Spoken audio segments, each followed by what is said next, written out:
we wanted to just cover some specific tips and things that we are using, and we actually go to a variety of venues. For instance, the Rotary Club, Sertoma Club, and the Kiwanis Club, and the Lions Club.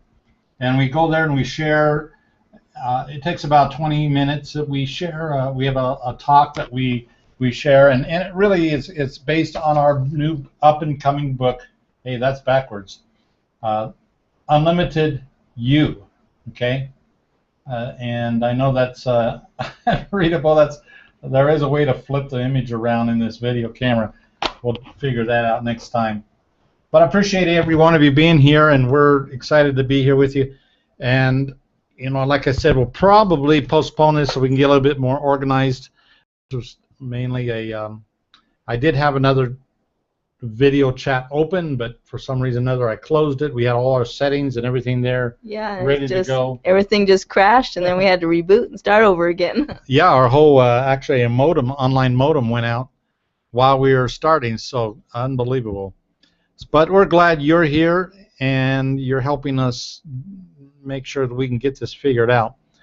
But we've been busy working and preparing, and yeah, we have a passion and a feel an urgency to help people find that joy in their passion of where they're at in life, because there's so much trauma, so much challenges and obstacles that stop us from living that passion. And you know, we one thing that we do add and we talk about in our class is Jim Rohn. He had an analogy which is very, very powerful, and what he talked about was that we're all like little boats. Imagine a small boat, and he said that the winds blow the same on all of us. It doesn't matter. Sometimes they're positive winds that blow. Obviously there's negative times. There's economic winds where there's a shift where and there's been that happening in a lot of people's lives. In fact, you know, recently 401s being depleted and a lot of different things happening, but at the same time there's the winds of blessing, the winds of financial growth, and that take place in our lives as well. And in every area of our lives, even our health and wellness and vitality, there's those times, those good times, those moments you feel great, you're wonderful, and those times that you're dealing with some issues in your health. And so what Jim Rohn says that the wind blow the same on all of us. He said, but it's not the wind that determines your destination.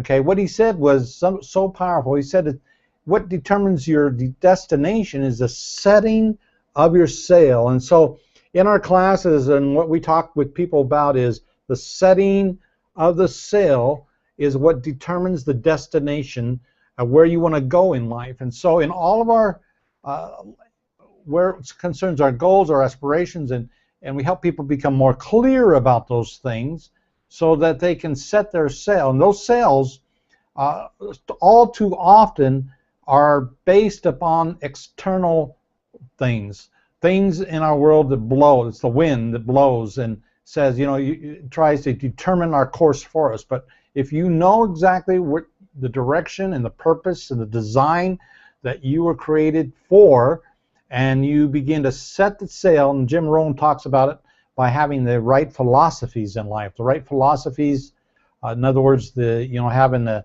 determination and certain core values where it concerns your life and your destination. But once you set the sail, the winds can blow all they want, and if we can do that, then we can get to our determined outcome. Yeah, like I had a friend in California who worked for like 20 plus years for the state of California, and she had her 401k set, her retirement set, and she was, you know, nearing the end of her retirement. She was doing great, loved her job, she was passionate about it, but one day they decided to downsize the staff, and so she was chosen to be retired early. Well, immediately she lost all her income. She lost even her retirement unsuspectedly because they just didn't have enough in the funds for her. She was devastated. Can you imagine you're working your whole life toward a goal and all of a sudden it just flattens out bottom? She just got so depressed and down and lost her joy, her passion. She wouldn't even go outside. She wouldn't even see friends. And she ended up dying in her sleep as a result of the fear and the stress of how she was going to make it, how she was going to live her life without this job. And that should not have happened. And that breaks my heart, because if I would have known that, I could have shared her my 3 tips of how you can live without that job, because there is a way where there is no way. All right, so maybe we talk about the 3 tips just briefly, and I don't know if this will work here. We'll see if it does. Looks like it will. I'm going to share our screen, and these are the 3 tips to live a joy-filled life free from fear and stress. And Deborah, why don't you go ahead and talk about those 3 tips? Well, but before you do, let me share a scripture out of the Bible. It says, "Men's hearts are failing them," and that's what you were talking about, Deborah. That's exactly what I was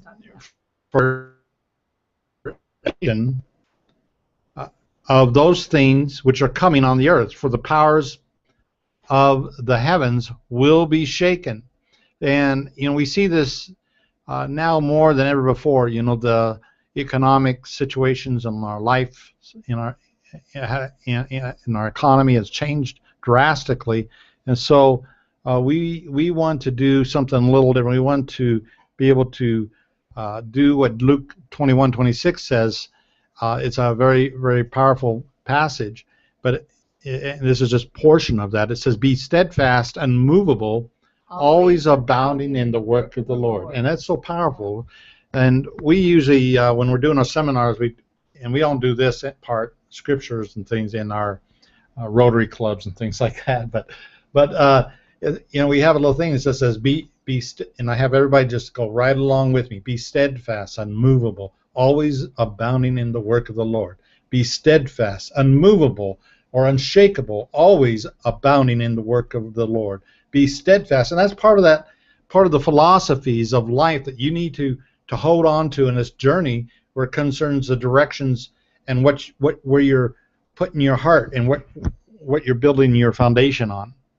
Deborah, go ahead and talk about your 3 tips. The first tip is, what do you see? Brian Tracy, he has a great quote. I love it. It says, "The key to success is to focus our conscious mind on things we desire, not things we fear." And anxieties, fears, and worries, they feed on our attention, and they grow and grow. They're like monsters in your brain. And the more attention you give them, the stronger they grow. But the less attention you give them, the weaker they get. And that's what I dealt with. I had a lot of fear. Fear of people, fear of the phone. And in my subconscious mind, I could see angry people. People would reject me because I felt that from my own mother, and I was younger. Every time I would call, she would yell at me. So it created a fear of facing people, because I thought people would be angry and yell at me. But I got a job where I learned, what do you see? I learned I had to make phone calls, and I changed my life forever, because when I started making these phone calls, I had to change what I saw in my imagination. I saw happy people, excited people, people that wanted to talk to me. It just changed my whole thinking process. So Deborah, in your new position, you were totally unprepared when you went there, right? Oh, that's right. I thought I was getting a job to clean house, cook dinner, run errands, because I was a mom. It was a mom job. But no, it was a job where I had to make 1,000 phone calls. Wow, that really shocked me, because I was not expecting that, and that's exactly what I did not want to do. But sometimes God sets you up and puts you right where He wants you, whether you want to be there or not. And so you learned, when you make a phone call, you pick up the phone, and what did you see? Yeah, it took me several phone calls, at least 20, 30 phone calls, before I had to keep telling myself and imagining in my mind, I saw people happy, excited, wanting to talk to me, wanted what I had to offer them. And, every time I picked up the phone, I would had to think about it and put in imagination, what did I see? Did I see the angry person, or did I see an excited person? And so I chose to see happy people. And that changed my life forever, because I'm not afraid of the phone. I'm not afraid of talking to people, because I know people are excited to talk to me. The second tip is laughter. Laughter is a powerful antidote to stress, pain, and conflict. And nothing works faster and more dependable than to bring your mind and body back into balance in a good laugh. I found that humor lightens the burdens, inspires hopes, connects you to others, and keeps you grounded, focused, and alert. There's been huge amount of studies, proven facts that laughter releases endorphins, and it stops heart attacks, because stress is a key underlying thing that causes heart attacks, strokes, cancer, and mental illness. Don't you agree, Scott? Yeah, it's we just look around us, and it's a serious matter. I know that there are those on this call here, this presentation, that can attest to that, because there's situations that you face, and it has a I don't know, it just causes you to close down, shut down, almost go into a fetal position where you just don't want to talk to anybody. You just want to pull away from people, and that's not a good thing. Yeah, even in the Bible talks about it, how laughter is like medicine. The joy of the Lord is your strength. There's so many scriptures that talk about laughter and joy, finding that joy, because that lets out all the negativity and all the stress and the pain, and nothing is that bad to make you want to stop the joy, and it does. Well, think about the last crisis and thing you went through, and it wasn't by by focusing on the situation, how bad it was. We had to literally change our state, or by focusing on what we chose to see, and then we had to like one person, a friend of ours, always says, he says, you need to go out and throw yourself a party. And Right. So that means looking at the joy side of things and choosing not to focus on the negative, and literally finding ways that you can create laughter. That's right. By getting with good friends, or watching your children or your pets, they bring lots of joy and laughter. Or looking at a good movie, reading a funny book, or telling jokes, or being around people that jokes. Yeah. So, Deborah, what's the third tip? The third tip is, last but not least, it's gratitude. And just like laughter, it releases the endorphins. There has also been numerous studies that suggest that grateful people are more likely to have higher levels of happiness, lower levels of stress and depression. Every day you should have a journal. Call it your gratitude journal, and write at least 1 to 2 things every day of what you are happy about, or what you're going to do to show gratitude to others around you, like a hug, a smile, a phone call, a gift, or just showing gratitude for what this day brought you. Now, we talked to somebody the other day, and they said that at first, when they started a gratitude journal, it was easy in the beginning, and then as they went through the week, and the second week, and third week, you had to really dig, and so they had to really think, well, what am I thankful for? Whatever is my gratitude for the day, but it really worked. They said they really testified to the fact that it really was effective. So these 3 things, what do you see, laughter, and gratitude, are 3 things that I live my life by. Whenever I start feeling down or depressed, or a negative situation or a challenge comes my way, I remember not to focus on the negative or the problem. I focus on joy. I focus on gratitude. I focus on changing my mindset. And everything comes out okay, because all things work together for good to them that love the Lord. And I know that there's nothing too impossible for God. That's good. Here's a quote. Who do you know where this came from? Um, I don't. It was just an anonymous poem I found on the internet. It Okay. had no name. Go ahead and read that. Okay. It says, when we start to count flowers, we cease to count weeds. When we start to count blessings, we cease to count needs. When we start to laughter, we cease to count tears. When we start to count memories, we cease to count years. That's good. All right, now let's go to the next section where typically in a lot of our seminars and things, this is in our new book, Unlimited You, and what we do is hand out a sheet of paper with a list of feelings, and the list that we typically hand out is a lot longer than this. It's 2-3 pages, and it really helps a person to focus on, well, what are they feeling?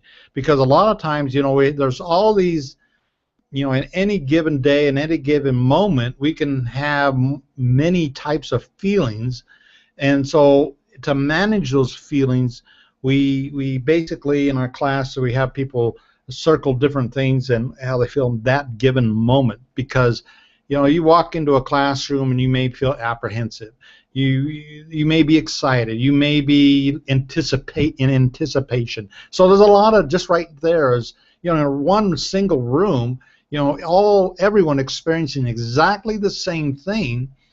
It's interesting because they can all be having different experiences. All right, so we sit there in the classroom, we think everybody feels and experiences the same thing. No, there's a variety of feelings going on at the same time. So what we do is we show people that all the feelings that they're typically dealing with, and this is in our book, like I said, I think I cover it in page 32. That's right. And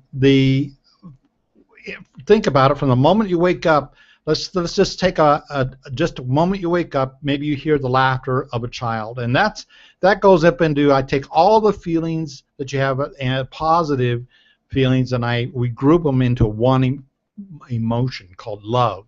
And if they're negative, we put them they're grouped into what we call fear. So it may be the laughter of the child, and the graph goes up. This is called a life graph, and you may wake up and you smell the fresh smell of coffee, and you feel that, you experience that, and all of a sudden the telephone rings and there's a phone disruption, and suddenly your emotional state goes down, and you wonder, who is that? And that's pulling you into a fear mode. And then all of a sudden somebody shares, and you pick up the phone, and there's somebody on the phone, and it's a friend, and they're sharing an idea, and the emotional state goes up, and then all of a sudden you leave for work that day, and as you're driving, somebody kind of looks at you, and for whatever reason you feel slighted, even a little, and that pulls you back down. So as you can see, as you go through moment by moment by moment, you're experiencing, you're either in a love mode or you're in a fear mode.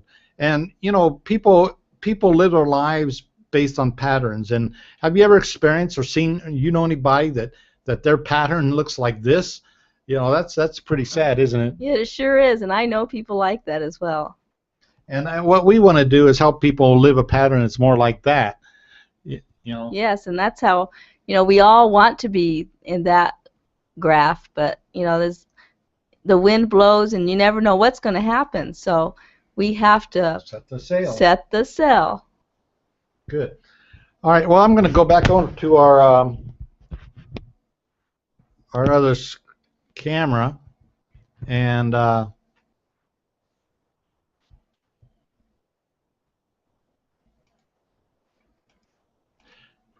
there we go. And we appreciate all of you being here. Really what we're very excited about is we're getting ready to publish our new book, Unlimited You. And if you're on our webpage, you can scroll down below and you'll see it. And what we decided to do, Deborah and I, we talked about it, that we're going to do a pre-publication. Yes, we're going to practically give it away. So this is a $15 book plus shipping, but tonight you can pick it up for $10, and that includes shipping. So basically, we're at cost. We're absorbing the cost, because that does cost us to have it printed, and then the shipping, which is about $3. So $10. Yeah. So if we would love to ship one of these out to you and get it out to you. We're planning on coming out with the book when? August 15th. And this book is packed full of experiences and stories and great things about Unlimited You. Yeah, there's some exciting things stories that maybe for us when we were going through it wasn't so exciting. They were challenging, but we survived. We lived, and we grew through those things. And so We want to share those with absolutely. people. Yeah. We want to help you, assist you, and coach you. And so we're excited to bring this out to the general public, and we want you to take advantage of this tonight. Yeah, and there's even action steps in the book for step-by-step actions of what you can do to overcome those challenges that you're facing that seem like giant mountains. So again, we want to appreciate all of you being here. There's just a few of you, but we appreciate you and invite you to be a part of what we're doing. We're excited and we can't wait to take it to the world. So I guess that's it. What we have to share tonight, huh? Yeah, we'd like to know who's joined us tonight. We want to congratulate you for taking action, because I know you want to live the life that you have a passion for, and there's possibly limitations that you see and feel that are keeping you from moving forward in those passions and your dreams that you have. And we want to help you be unlimited you and see yourself unlimited. So stay in touch with us, because we have lots of workshops that we want to put together. Jerry asked if it's in digital format in Kindle, and it's not yet. What we plan on doing is when we launch the book, we want to go with Kindle, and then we'll be doing a special. We want to be able to offer it for very inexpensive and drive sales into Amazon. Or just want to push a lot of sales at that time. And so, yeah, if you want to wait to do that, you can, till then, you can do that if you'd rather read it in that format, Jerry. So, all right, well, I guess that's it for now, and we just a short time with you, and we appreciate you being here with us. Again, this is Scott and Deborah. And so. And remember to set your cells. Absolutely. Bye for now.